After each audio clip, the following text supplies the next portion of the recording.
미가는 북이스라엘이 아수르에게 멸망당한 BC 722년을 전후로 해서 하나님의 말씀을 전한 이제 선지자입니다. 그러니까 미가가 전한 이 말씀은 범죄한 북이스라엘이나 남유다에 대한 하나님의 심판의 경고 말씀과 또 그들로 하여금 이제 죄 가운데서 회개하고 돌이키라는 촉구의 말씀과 그럼에도 불구하고 하나님이 그들을 아주 멸하시지 않고 다시 회복시켜 주시겠다고 하는 그런 소망의 말씀입니다. 죄의 싹은 사망입니다. 이것은 하나님이 정하신 불변의 법입니다. 그래서 공의의 하나님은 범죄한 이스라엘을 심판하실 수밖에 없습니다. 그러나 무조건 일방적으로 심판하시는 것이 아니라 재판장이신 하나님이 재판을 열어가지고 그들의 잘잘못을 시시비비를 한번 가리고 그들이 스스로 죄인이라고 깨달을 때에 이제 심판을 하시고 또 그들이 변론할 기회를 주시면서 회개할 기회도 함께 주시는 장면이 바로 오늘 본문의 말씀입니다. 오늘 이스라엘과 변론하시는 하나님이 재판 법정에서 산들과 그리고 견고한 지대, 즉 땅들을 증인으로 부르십니다. 다시 말하면 재판하실 때에 재판장이 일방적으로 혼자 재판하는 것이 아니라 산들과 이 견고한 땅들을 배심원으로 불러서 이제 이스라엘이 억울하다는 말을 할 수 없도록 그렇게 하시고 있다라고 하는 것입니다. 그렇다면 왜 하나님께서 증인으로 혹은 배심원으로 산들과 견고한 지대들을 세우셨을까요?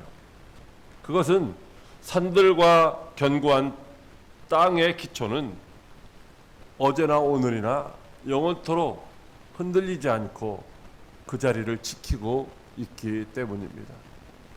다시 말하면 이제 그 인류의 역사 혹은 하나님의 역사 속에서 하나님이 종되었던 이스라엘 백성들에게 베풀어 주셨던 그 크신 사랑과 은혜의 역사를 산들과 견고한 땅들은 다 목격을 하고 있다라는 것이죠.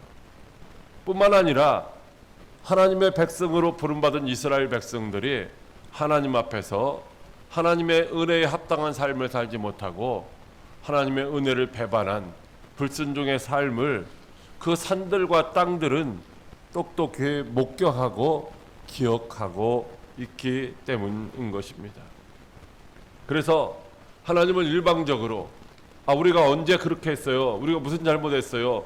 이런 말을 할 수 없도록 아주 정확하게 심판을 하시기 위해서 땅들을 혹은 이제 산들을 배심원으로 이렇게 세우고 있으신 것이죠.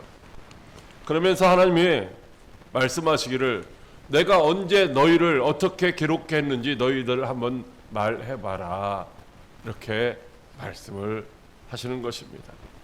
그렇다면 하나님께서 이스라엘을 책망하시는 말씀은 도대체 무엇일까요? 하나님은 이스라엘에게 어떻게 행하셨으며 이스라엘이 하나님 앞에서 어떻게 살기를 원하실까요? 아니, 하나님이 저와 여러분에게 어떤 은혜를 베푸셨으며 오늘 우리가 하나님 앞에서 하나님의 백성으로서 어떻게 살아가기를 원하실까요? 첫째로 하나님이 이스라엘을 구원하시고 인도하셨다고 하십니다. 미가 6장 4절 말씀입니다. 내가 너를 애굽 땅에서 인도해내어 종로로 타는 집에서 속량하였고 모세와 아론과 미리암을 내 앞에 보내었느니라. 아멘. 하나님이 이스라엘을 애굽 땅에서 인도해내셨습니다. 그들은 그때 애굽 땅에서 종살이하며 말할 수 없는 고난을 겪었습니다. 애굽 왕이 이스라엘 우에 감독자를 세우고 그들에게 흙 이기기와 벽돌 굽는 일 등 국고성 비동과 람셋을 건축하는 일에 아주 무거운 짐을 지웠던 것입니다. 뿐만 아니라 여러 농사짓는 여러 가지 일들도 그들에게 맡겨서 엄히 이제 괴롭게 하였던 것입니다. 이스라엘이 학대받을수록 더욱 번성하자 이번에는 그들이 낳는 자녀들을 살려두지 말고 다 죽이라고 하였습니다. 이스라엘은 이런 고난과 고통 가운데서 이제 하나님 앞에 부르짖어 기도할 수밖에 없었습니다. 왜냐하면 자기들의 힘과 능력으로는 그 고난에서 벗어날 방법이 없었기 때문이죠. 그때 하나님이 모세를 보내어 이스라엘을 종로로 타는 집에서 속량하셨다고 하십니다. 앞서 말씀드린 것처럼 이제 죄의 싹은 사망이라 이스라엘 백성들도 죄값으로 말미암아 죽어야 했습니다. 그러나 하나님께서는 애굽 온 땅에 장자들은 다 죽임을 당할 때 양의 피를 문설주와 임방에 발랐던 이스라엘 집의 장자들은 단 한 명도 죽음을 맛보지 않게 보호해 주셨습니다. 그것은 하나님께서 이스라엘 집의 죄값을 어린 양의 피로 대신 받으셨기 때문입니다. 이것은 이스라엘을 노예 상태에서 구원하시는 육신적인 구원뿐만 아니라 죄와 사망에서도 구원하시는 영적인 구원의 은혜까지 베풀어 주신 것인 줄 믿으시길 바랍니다. 하나님은 계속해서 이렇게 말씀하십니다.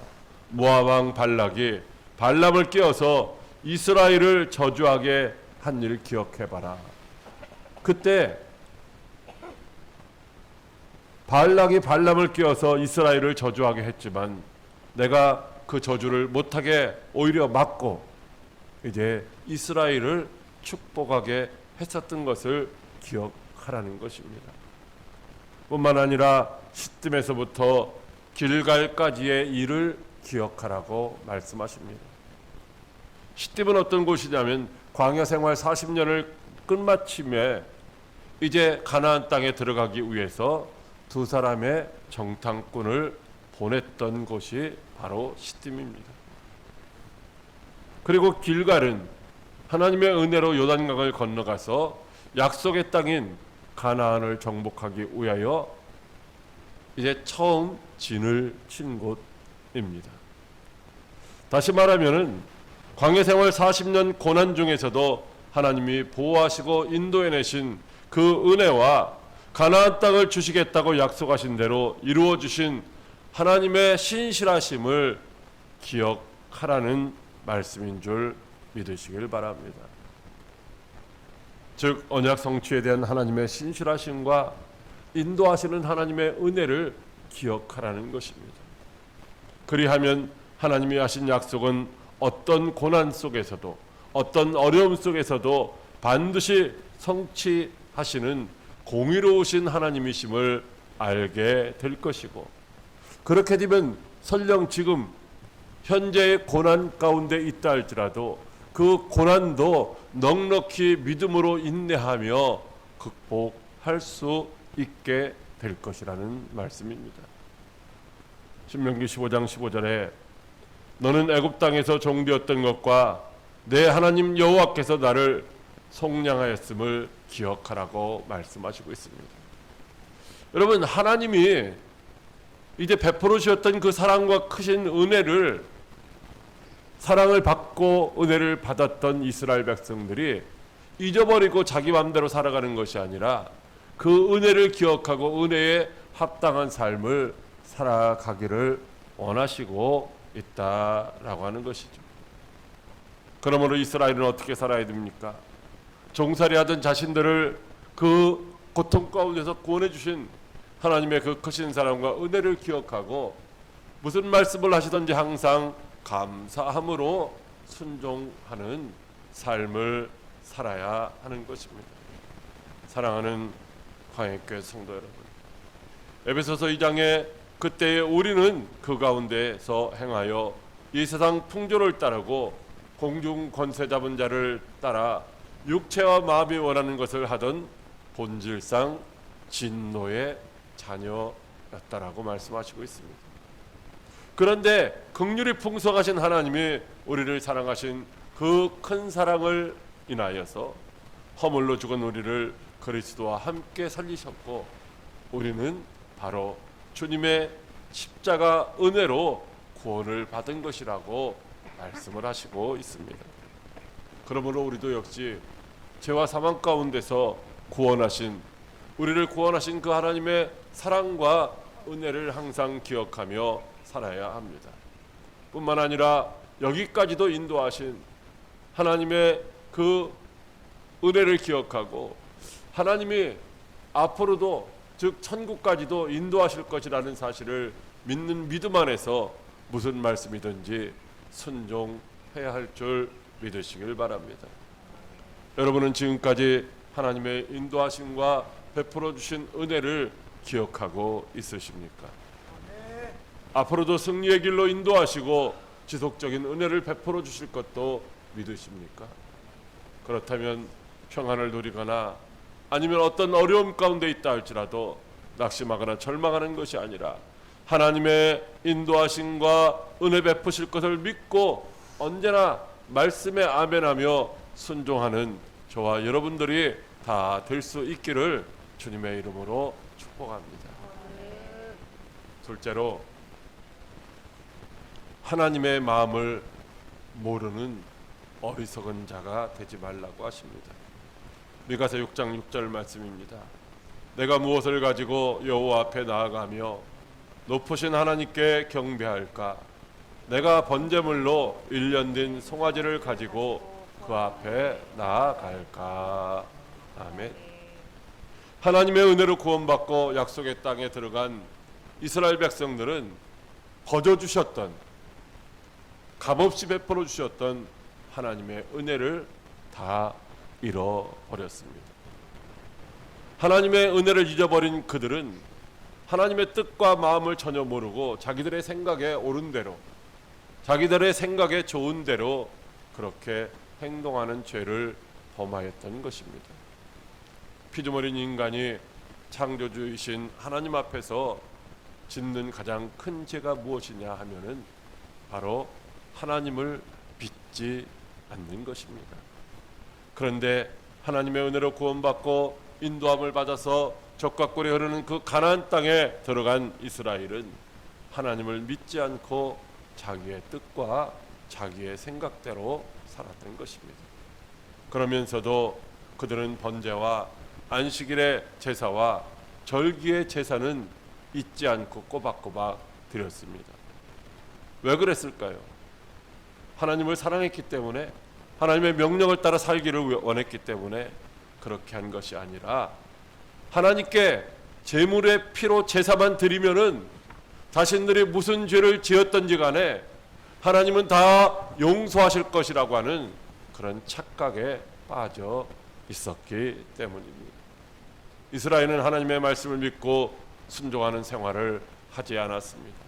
그리고는 제사만 드리면 된다고 생각하며 뻔뻔스럽게 죄 없는 희생의 제물에 피만 흘렸던 것입니다. 그것도 많이 죄를 짓고 날 때마다 그 많은 죄를 어떻게 용서받을까 생각하며, 이번에는 내가 무슨 제물을 가지고 가야지? 무슨 제물을 가지고 가야 하나님이 나를 용서하실까? 양을 한 마리 드리는 것보다는 이번에는 내가 송아지를 드리면은 용서하실까? 아니면은 이제 천천의 순양이나 아니 강물같이 넘쳐흐르는 그런 기름을 가지고 제사를 드리면 하나님이 나를 용서하실까? 아니면은 내 맏아들을 제물로 드리면, 내 이제 몸에 열매를 제물로 드리면은 하나님이 나를 용서하실까? 이런 망령된 생각들을 가지고 하나님 앞에 예배드리러, 제사드리러 나갔던 것입니다.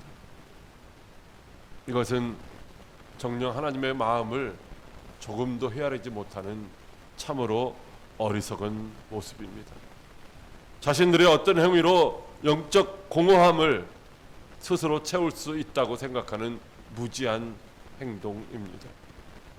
자신들이 어떤 죄를 범하였든지 간에 이제 자신들의 그 공로로, 자신들의 노력으로, 자신들의 수고로 그 죄를 탕감받을 수 있다고, 해결받을 수 있다고 생각하는 어리석은 모습입니다. 하나님은 제물이 아무리 많아도 진실함에 회개가 없는 제사는 결코 받지 않는 줄 믿으시길 바랍니다. 이사야 1장 11절 이하에 여호와께서 말씀하시되 너희의 무수한 제물이 내게 무엇이 유익하뇨?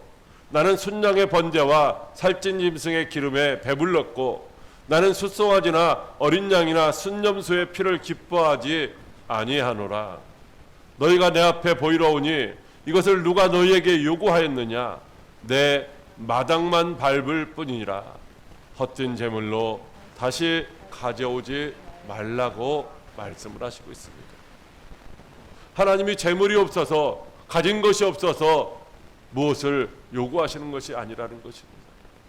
아무리 많은 것을 가지고 와도 그 마음이 헛되면은, 진실되지 못하면은, 바르지 못하면은 하나님이 그것을 받지 아니하신다는 것입니다. 하나님은 제사의 제물을 받으시는 것이 바로 그 제물이 흘리는 그 피 흘림을 보면서 제사를 드리는 사람들이 내 죄 때문에 이 죄 없는 짐승이 피 흘려 죽는구나, 이것을 생각하면서 자신들이 죄 가운데서 회개하기를 원하시기 때문에 그런 제물을 받으시는 것입니다. 그러므로 하나님의 법을 어기면서까지 하나님께 제사만 드리면 전쟁에서 승리할 수 있다라고 착각했었던 사울처럼 우리도 죄에 대해서는 무감각하며 그냥 형식적인 예배만 드리면은 이제 하나님이 용서하실 것이라고 하는, 스스로 위로받고 스스로 위안받는 그런 어리석은 죄를 범해서는 안 된다라고 하는 것입니다. 하나님은 이스라엘과 변론을 하시면서 여전히 내 백성아, 내 백성아 이렇게 말씀하시고 있습니다. 하나님은 종살이하던 이제 이스라엘을 구원하시며 너희는 나의 백성이야, 나는 너희 하나님이고 이렇게 말씀하셨습니다. 그리고 계속해서 그들을 향하여 내 백성이라고, 내 백성이라고, 내 백성을 내보내라고 반복해서 말씀하셨고, 지금 죄악 중에 멸망당하고 심판당할 수밖에 없는 상황에서도 여전히 내 백성이라고 부르고 계십니다. 즉 그들이 범죄했을지라도 여전히 하나님의 백성이라는 것입니다. 그것은 하나님이 이스라엘 백성들이 이제 정녕 하나님의 백성으로 살기를 원하시기 때문인 것입니다. 사랑하는 광역교회 성도 여러분, 요나는 비록 죄를 범하였을지라도 한 사람도 멸망당하는 것을 원치 않고 다 회개하고 구원받기를 원하시는 하나님의 마음을 몰라서 니느웨로 가서 회개의 복음을 전파하라고 하시는 하나님의 말씀을 불순종하고 다시로 도망치는 배를 탔다가 이제 바다 풍랑 한가운데에 던져졌던 것입니다. 하나님은 우리가 오늘도 하나님의 마음을 알고 하나님의 뜻을 분별하고 그 뜻을 따라 살기를 원하시는 줄 믿으시길 바랍니다. 그러므로 이제 우리도 날마다 주님 앞에서 반복해서 알고 지은 죄, 모르고 지은 죄 다 용서해달라고 그냥 형식적으로 입술로만 뻔뻔하게 그렇게 고백하는 어리석은 자가 되지 않도록 마음을 힘써야 할 줄로 믿으시길 바랍니다. 이제 우리 모두 예수 그리스도의 십자가 대속의 은혜 안에서 구원받은 하나님의 백성이라고 하는 사실을, 거룩한 성도라고 하는 사실을 기억하고 하나님의 선하시고 기뻐하시고 온전하신 뜻이 무엇인지를 잘 분별하고 실천하는 복된 성도 여러분들이 다 될 수 있기를 주님의 이름으로 축복합니다. 셋째로 하나님이 구하시는 것을 준행하라고 하십니다. 미가 6장 8절 말씀입니다. 사람아, 주께서 선한 것이 무엇임을 내게 보이셨나니 여호와께서 내게 구하시는 것은 오직 정의를 행하며 인자를 사랑하며 겸손하게 내 하나님과 함께 행하는 것이 아니냐. 아멘. 여러분, 하나님께서 사람들에게 선한 것이 무엇인가를 보여주셨다라고 말씀하시고 있습니다. 창조주 하나님께서 피조물인 인간들에게 하나님이 원하시는 선한 것이 무엇인지를 똑똑하게 보여주셨다는 것이죠. 왜 보여주셨습니까? 그것을 보고 이제 우리도 선하게 살라고 하셨던 것입니다. 그렇다면 하나님께서 사람들에게 보여주신 선한 것은 도대체 어떤 것일까요? 여러분, 하나님의 선한 것은 하나님이 말씀으로 창조하신, 그래서 죄가 전혀 없었던, 즉 불순종의 죄가 전혀 없는, 있으라 하니까 그대로 있었던 창조의 상태, 즉 아름답고 완전하여 하나님 보시기에 심히 좋은 상태인 것입니다. 바로 그 상태, 심히 하나님이 보시기에 좋은 상태, 이 상태를 토부, 즉 선하다라고, 하나님이 좋다라고 그렇게 말씀을 하시고 있는 것입니다. 왜 하나님이 보니까 좋으셨어요? 하나님이 말씀하시니까 말씀하신 대로 되는 거예요. 왜 그거 그렇게 해야 돼요? 반문하는 것도 없고, 나 그렇게 못해요? 그렇게 거절하는 것도 없고, 빛이 있으라 하니까 빛이 있어요. 각기 종류대로 내라 하니까 그대로 내는 거예요. 아주 이런 순종의 상태, 그러니까 죄가 전혀 없는 상태를 하나님은 선한 상태라고 그렇게 말씀을 하시고 있는 것입니다. 즉 오늘 우리들에게 보여주신 것은 무슨 말씀을 하시든지 핑계를 대거나 거절하거나 이유를 다는 것이 아니라 아멘하고 그대로 순종하는 그런 상태를 이제 보여주셨고 또 그렇게 살아가기를 원하시는 줄 믿으시길 바랍니다. 하나님은 선한 것이 어떤 것인지를 고난의 십자가 앞에서도 이제 그것을 이제 거절하는 것이 아니라 오히려 자기 뜻이 아닌 하나님의 뜻이 이루어지기를 원하며 기꺼이 짊어지고 가신 예수 그리스도의 발자취를 통하여 우리에게 보여주신 것입니다. 오직 오늘 우리에게 말씀하시는 것처럼 정의를 행하며 인자를 사랑하고 겸손하게 하나님과 동행하는 그런 순종하는 모습으로 살기를 원하시고 있는 것입니다.